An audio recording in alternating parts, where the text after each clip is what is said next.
Okay, so for section 4.1, or really the beginning of chapter 4, is laying the foundation for really what we're going to be doing for the rest of the course, which is hypothesis test. Now, 4.1 is really just the like if I could think of it as, there's going to be multiple steps to a hypothesis test.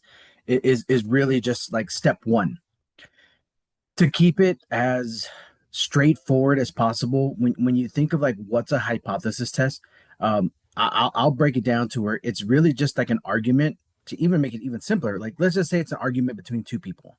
Okay, and the way that it starts is that one of those individuals needs to make a claim about what they believe to be true, specifically about a value.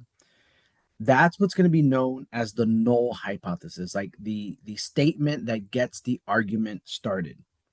So like the base statement. So we're going to use HO as the way to denote the null hypothesis.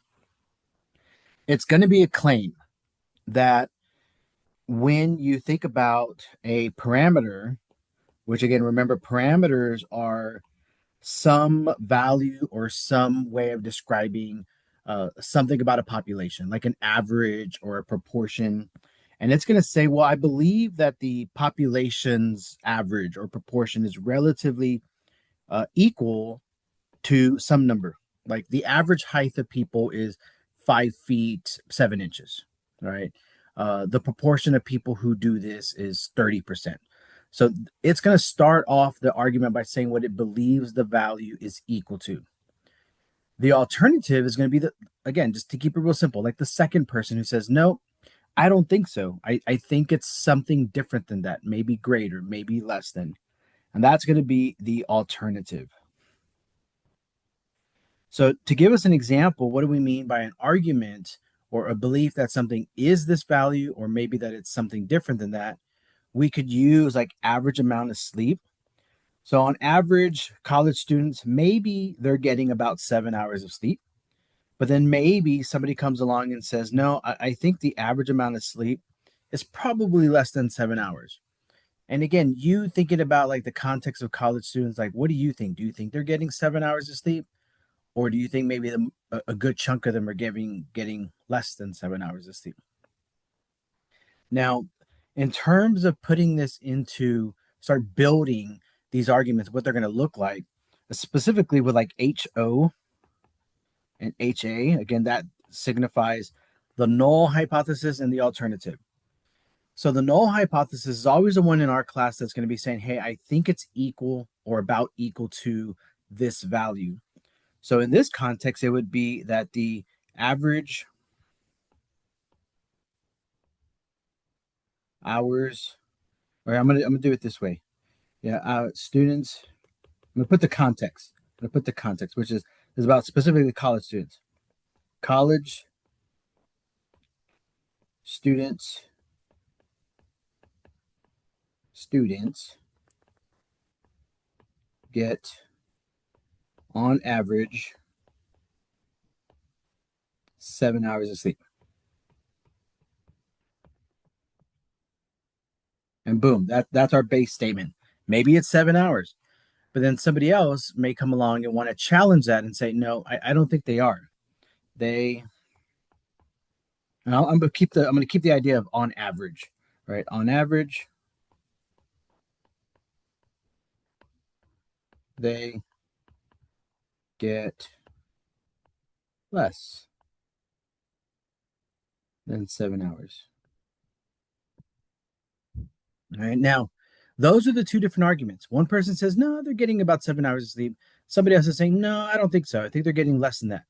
Now, in today's lesson, that's as far as we're really going to be going. I mean, we might look once or twice at maybe what a sample says, but that is what eventually is going to happen. Like, how will we decide which of these two arguments or statements seems more likely to be the truth? It will eventually be that we'll introduce a sample.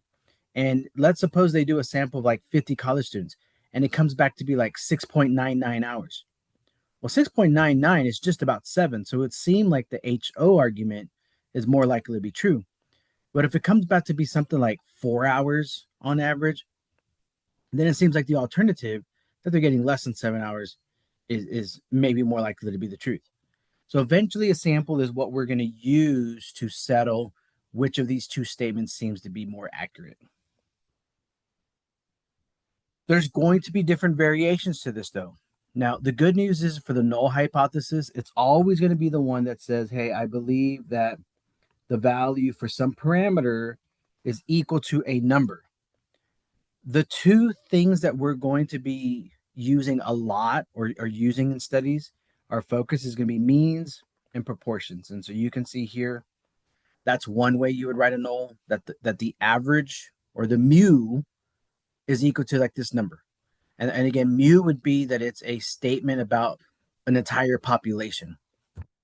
Or it might be that they're doing a study about a proportion, right? That the proportion of people who do this is at this percentage. And they would use P without the hat because it is a statement about the entire population. The alternative is the one that's going to be arguing that no, it's not equal to that number. It's either greater than, less than, differs. And so these are the three different versions. We're going to have a less than argument. And as you can see here, those have the less than symbol. There's also going to be a greater than argument that we're going to see sometimes. And as you can see, both of those are saying either that the average is greater than some number or proportion is greater. Then we'll also have some that simply say a parameter differs from the whatever the null hypothesis is saying is true, right? So let's say the null hypothesis says, the value is 30, and then the alternative comes along and says, no, I don't think it's that. And then you could see here when we say differs, the notation is the not equal to sign. Now, what the not equal to signs is essentially like both of these arguments together. That maybe somebody's like, well, I don't know if it's necessarily less than, or I don't know if it's necessarily greater than. I just feel like the initial assessment is just incorrect, and it's one of those two things. It's either less than or greater than. So I'm just going to go with like it just differs. So you haven't like absolutely made up your mind whether you're going more towards the less than side or towards the greater than. Well, let's look at some examples. Now, zooming out real quick, you can see that example one, we did it with words. But what we're going to be doing for these homeworks and for a good chunk of our hypothesis test is writing it in notation form. So what I mean by that is suppose, as we're looking at example two, that the argument is about these cans of tomatoes. Now, when they make cans of tomatoes, they are allowed to have a certain amount of, and then here they introduce it, a chemical, this chemical BPA. It's allowed to have a certain level of that chemical, but at 100 parts per billion, that's okay. But anytime it goes past 100 parts per billion, that's when it starts getting suspicious and maybe it's unsafe. So if me and you are the ones who are making these cans of tomatoes, as long as we stay close to 100, our cans are okay. But once we go past that, if let's say a food inspector comes and is checking out the cans, like, oh no, you're going past the limit, you might be in trouble. So in here, when we say that there's going to be two different arguments, the null and the alternative, and the null every single time, it's the one that uses the equal sign. It's like the base statement. And in this one, it would be saying, well, if these cans of tomatoes are safe, then the average amount of that BPA chemical is close to 100. And so we would say it's close to 100 or at least hopefully equal to 100. And then we would put here the mu. Because again, imagine if you're the one making these cans of tomatoes, how many of your cans of tomato do you want people to believe are safe? Well, of course, all of them. And that's what the mu is for, that the average amount of that BPA chemical in all the cans is equal to 100. But a health inspector is coming along and checking to make sure the quality control.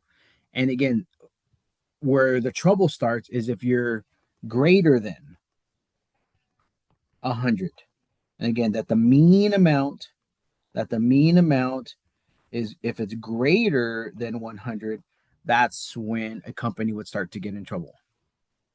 Okay.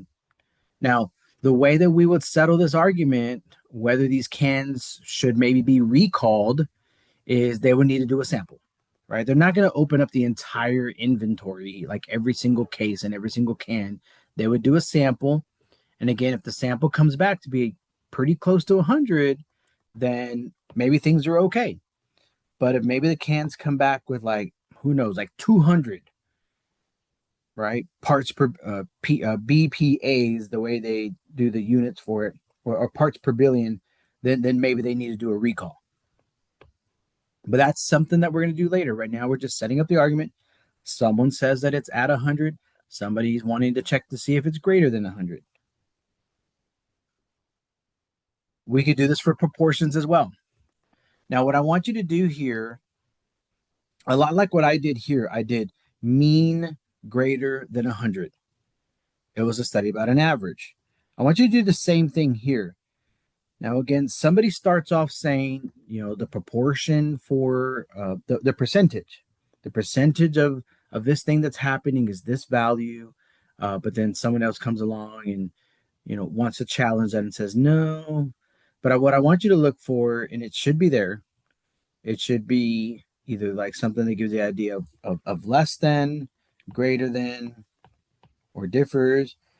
And when you look at this, you can be like, oh, okay, it's there. And it's always going to be there whenever they're doing the alternative, whether it's going to be a less than, greater than, or differs.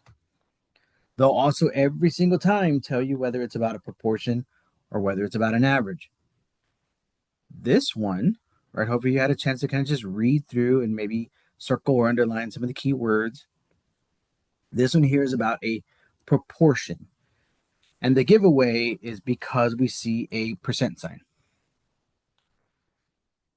Someone has said that what they believe or what they have observed is that 30% of to-go boxes, whenever a customer asks for a to-go box and then they leave the restaurant, that 30% of them are just left behind. So for this homework, what you're going to be doing is writing a lot of just these HOs and these HAs.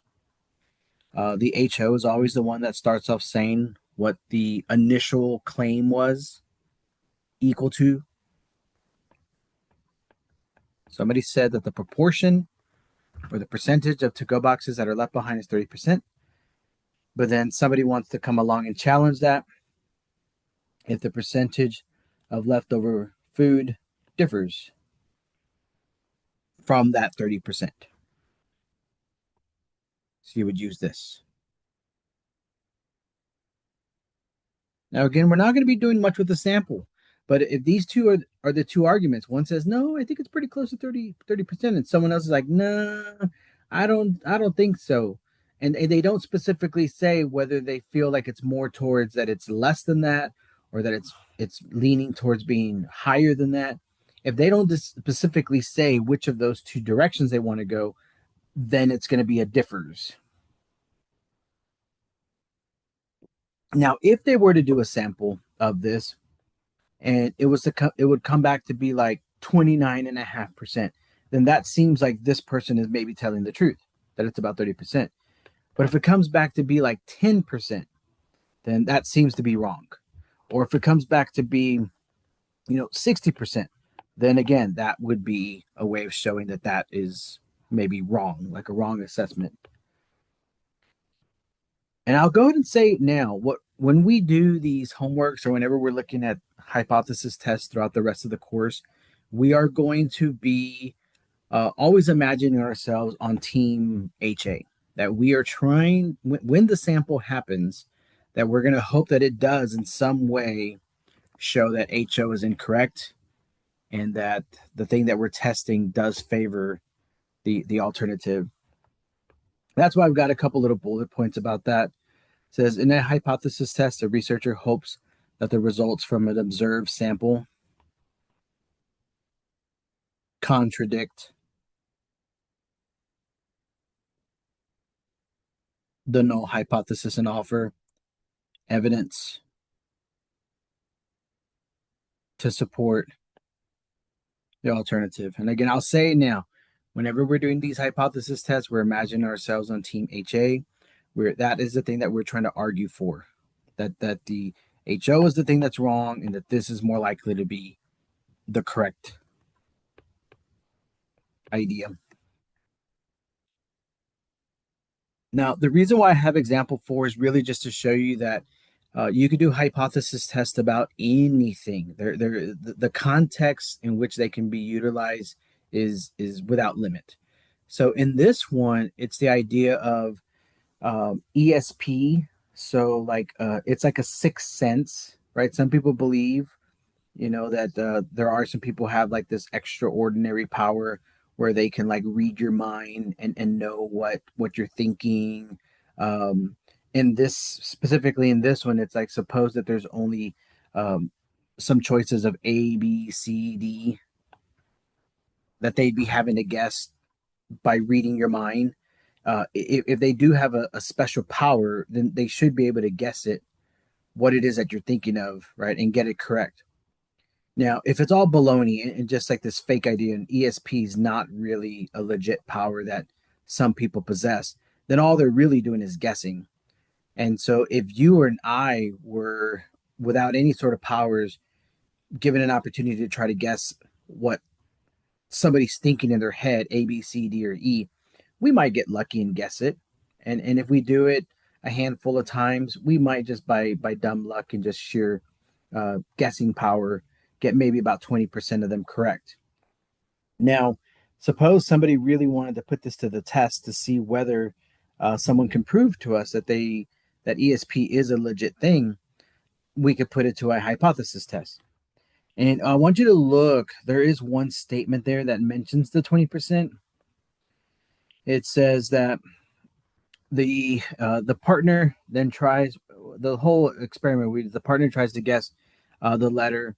If ESP is real and people are not just randomly guessing, we would expect the proportion. There's a good word that the proportion of all correct guesses is better than 20%, because 20% is like what anybody maybe on a good day could do just through the power of guessing. But if they want to prove to us that ESP is a thing, they need to do better than guessing. So that I underlined there sets us up with our HO and our HA. Again, the HO always uses the equal sign. And this one, it would be about percentages, or they gave it away about proportion. But that's our baseline or our base statement. That maybe let's just start off with the ability to guess. That would be about 20%. But if they want to prove to us or make an argument that ESP is a thing, they need to be doing more than, they need to do better than 20%, but not 21%. That's still pretty close to guessing, not 22%. And so as you look down below, which of these, if there are only three choices, would be the one that maybe would give us some inkling of of a belief that hey, maybe people do have ESP if they're able to get this many right. 25% would not be, a big huge difference from guessing. 40%, kind of warming up there. 70%, maybe. That's the one that would maybe most support the alternative. Now, some of us are probably thinking, nah, 70% is still too weak. I want them to get like 80%. I want them to get 90%. I want them to get 100%. But in general, the more that it's not 20%, the more that it would be in favor of the alternative. Yeah. So we did a sample and they were only able to get, say, you know, 22% of them right. That's not a huge difference between this, not a huge difference. Again, we're not doing much with samples today. We're just kind of focusing on step one of hypothesis test, which is setting up the stage. What's the first argument? What's the counter argument? Now, the other big thing that we're going to do with this lesson is also just think about the idea that it might be kind of a more interesting idea where is there any difference if we think about it in terms of two different groups.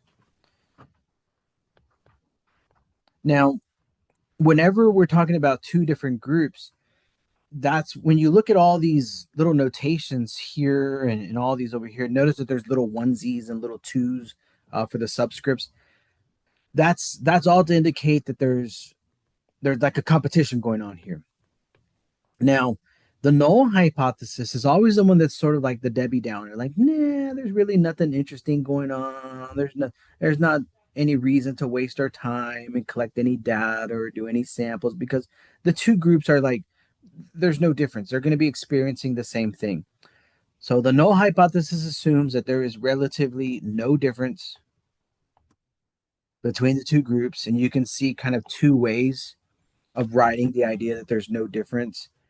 That if you do group one minus group two and you get zero, that means that they were the same thing. So, like, let's say me and you had the exact same amount of money in our bank account, and I take my bank account and subtract your bank account to see who has more money. If we've got the same thing, it's going to set off to just be zero. The second way that you see it here is the same thing. You know, that you and I, on average, have about the same amount of money. We're equal to each other. There's no difference. That's for mu's and also for proportions. So for averages and for proportions. But then with the alternative comes and says, no, I think there is actually something maybe worth studying. And it could be one of these two things, which is whoever happens to be group one, that their value is less than group two. Or you can look in the second row there. Maybe it just happens, just depending on who you put as group one, group two, that maybe group one has a greater average or a greater proportion than group two. And then there's also this here where it's, again, not being definitive that, I don't know. I don't know which group, like if I were to, if I were to say, who eats breakfast more often, male or female? You're like, I don't really know. If you don't have immediately a quick guesstimate of like which group is lower and higher, then your hypothesis test would just go and saying, well, I think they just maybe differ, right? If you don't have an immediate hunch. Now, if I were to say, male versus female, who tends to get in more accidents, you might immediately be like, oh, no, I think that group probably is the one that's guilty of being more reckless. Now, that's what these three here, A, B, and C, are all about, is just now focusing on how we would write the null and the alternative statements with two groups in mind. The same strategy, though, they're always going to give you whether it's less than, greater than, differs, and whether it's means and proportions. And now what we'll also do is find a way to distinguish group one from group two. So it says we're testing to see whether the proportion, well, there's already a keyword, of men, just going to underline the M, that support a gun control law is lower than the proportion of women. And with those little things that are underlined there, we would be able to write both of these. The base argument, which would be that they're the same, that the proportion of men and the proportion of women who support a gun control law is the exact same. They would both be in agreement about controlling guns more often, the same. But then maybe it's true that the proportion of men who support it would not be as high as the proportion of women. In other words, this one is saying is that, if maybe men is like 20% and females like 50%, that somehow, some way that men is going to have a smaller percentage or smaller proportion than the women. Do the same thing for B. Just kind of underline the keyword, just as you saw me in part A, right? Proportion, underline proportion, less than, and then I did a little underline the letter for each group. And once you do that, again, I'll give you maybe just like 10, 15 seconds to do that. You'll see that there's two groups. You'll see that they tell you whether it's about means or proportions. You'll see the less than greater than and differs. I'm going to go ahead and put the HO and the HA. And that's all this homework is going to be. Just step one of a hypothesis test, probably one that you're going to knock out pretty quick. And again, when you do these, definitely, just like you've been doing on all the other homeworks, check the homework answer key to make sure that you're getting these all nailed down. But this study would be about average tip amount, whether it differs between people who work at Grubhub or DoorDash. Whether the average for Grubhub and DoorDash, the null is saying that maybe it's the same. Maybe they get on average about the same amount of tips. But then the alternative is saying, no, I think that what might be happening is that it's not the same. And again, that one would be still kind of up in the air. They haven't really decided their argument yet. It's just that they're going in saying, no, it's either less than or greater than. I'm not sure which one, so I'm just going to go with that it differs. And then go ahead, maybe take like 30 seconds. I mean, you pause the video and try see on your own. Again, they're going to give you less than, greater than, differs. They'll give you whether you should be using mu's or p's.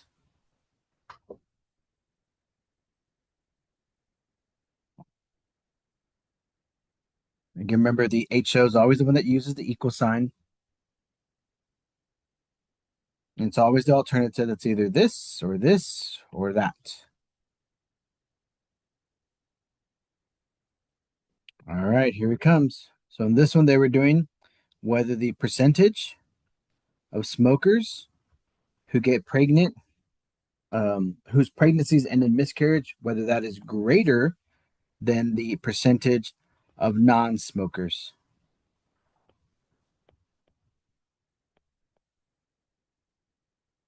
So I went ahead and put P's for all the proportions. And then we've got smokers, non-smokers, maybe them getting it ending in a miscarriage is like the same, regardless of whether you smoke or not. But then someone wants to argue that if you smoke, there's going to be a greater percentage or likelihood that you have a miscarriage as opposed to those who do not smoke. So again, for this homework, it's not going to be writing these out in long sentences.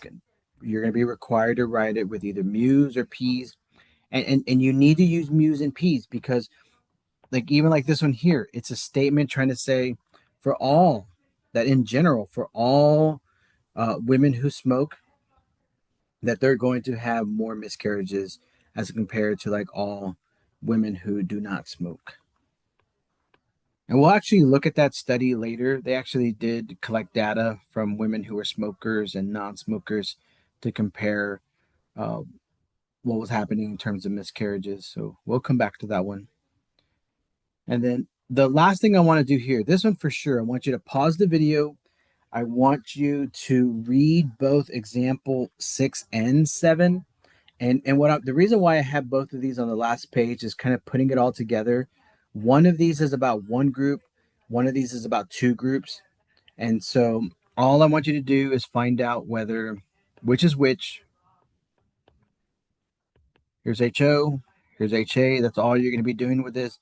Again, you'll see as you read through it that it's either going to be about proportions or whether it's going to be about averages and mu's.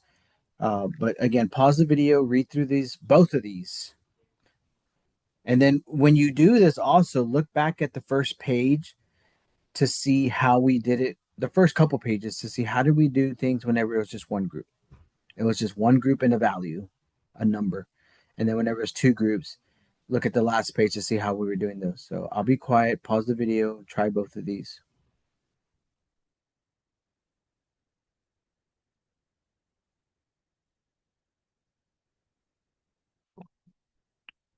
Okay, so assuming you're back and you're ready to give this a shot, you gotta remember your HOs are always the base statement that says, "Hey, I think these two groups are the same," or "I think the value is at this level." The first example, or the example six, had two different groups. It had a light group, and it wanted to see whether those in the light group had a higher average weight gain than those who were in the dark. So you can do whether the average for those in the light group maybe it's the same as those who had the that were in the dark, or whether the average for those in the light group had a higher weight gain than those in the dark. So greater than, and now example seven was just one group. So it was about an average. And whenever it's one group, they're going to give you a number. And this one's a lot like the one with the cans of tomatoes. They were checking to see whether the cans of tomatoes had a higher BPA that was higher than 100. This one's about arsenic and chicken. And so, as long as the level of arsenic in this story was 80, they'd be okay. As long as the average, and again, mu there would be the idea that all the chicken, all right, the average amount in all the chickens, if it's at 80, they're okay. But if there's too much, if it's greater than 80, that's when they get in trouble. And again, we didn't do a whole lot with samples today, but I do want you to start kind of just thinking that that is what's going to be happening next. And just to give us a little taste of that, again, if going past 80, like 81, 82, 83, that's when you start to get in trouble because you've got too much arsenic in your chicken. Okay, well, let's look at that. Suppose these are three different suppliers who are from whom they're buying chicken. If you look at supplier one, this is their distribution. And if you look at the center for them on average,